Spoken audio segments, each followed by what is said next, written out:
Hi, I'm Jim Beagle, CEO of Grapery. We're here today in our Moondrops Vineyard near Bakersfield, California, and we're excited to share with you what we do different at Grapery. We grow the best tasting grapes in the world, and it's our passion.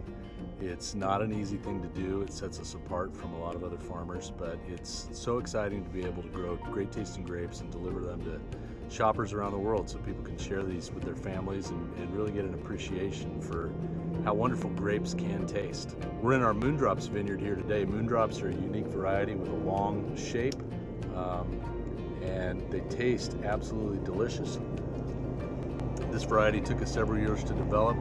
We had a fun contest with consumers to come up with the name Moondrops, and most people who eat these grapes say they're the best tasting grapes they've ever had.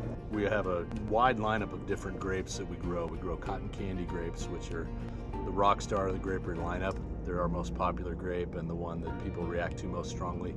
We have these Moondrops. We have teardrops, which are shaped like chili peppers, but we found out if we called them chili peppers, kids wouldn't touch them. They'd think they're spicy. We have our Flavor Promise grapes, which are available really throughout the season in different colors, and they're grapes that just taste really fantastic.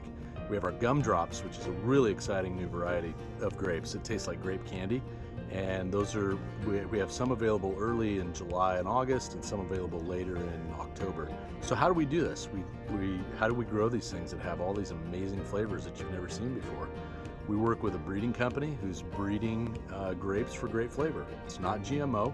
It's all traditional cross-pollination where you cross one flower from one grape with another flower from another grapevine, and you see what you come up with. And we never really know what to expect with what comes out of that, but we've been fortunate enough to find some things like cotton candy grapes and gumdrop grapes for great flavors. We search all around the world for unique grape varieties that are native to different places in the world that have some interesting characteristic, and then we breed them with other grapes to make them better and make them something people are going to want to buy in the stores.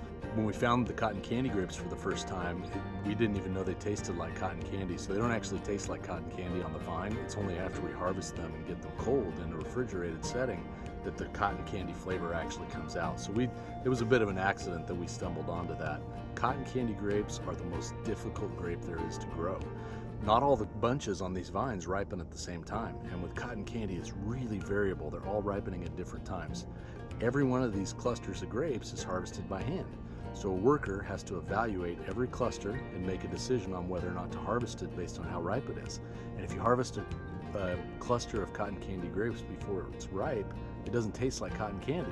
We have to be very precise in how we work with people. We work with our crews of laborers in the fields to understand how the fruit ripens, how to identify the ripe fruit, the unripe fruit, and it's a whole new technique and thought process and strategy and system for how we harvest grapes to deliver to grocery stores, because flavor is the most important thing.